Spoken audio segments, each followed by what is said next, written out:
কোরবানি করতে কোরবানির পশু কেমন হতে হবে তাই আজকে জানবো।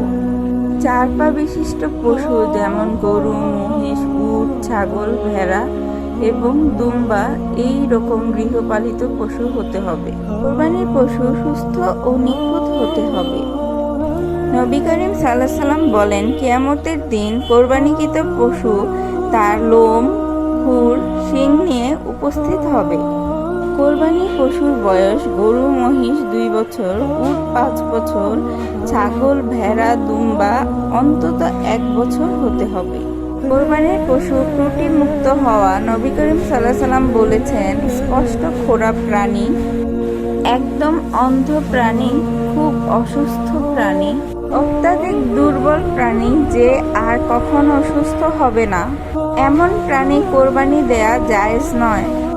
কোরবানির পশুর দাঁত ও শিং থাকতে হবে। যদি পশুর শিং গোড়া থেকে ভেঙে গিয়ে থাকে তাহলে সেই পশু কোরবানি দেয়া জায়েজ হবে না। যে পশুর শিং অর্ধেক ভেঙে গেছে বা এখনো শিং ওঠেনি সেই পশু কোরবানি দেওয়া জায়েজ। কান বা লেজ কাটা না হওয়া। তবে পশুর কান যদি জন্মগত ছোট হয়ে থাকে তাহলে সমস্যা নেই। গর্ভবতী পশু কোরবানি দেয়া জায়েজ আছে, তবে জবাইয়ের পর যদি পেটে বাচ্চা জীবিত অবস্থায় পাওয়া যায় তাহলে তাকেও জবাই দিতে হবে। তবে বাচ্চা প্রসবের সময় আসন্ন হলে সেই পশু কোরবানি করা মাকরুহ। সবশেষ কোরবানির পশু হতে হবে সুন্দর, স্বাস্থ্যবান, শক্তিশালী এবং সুস্থ। ধন্যবাদ।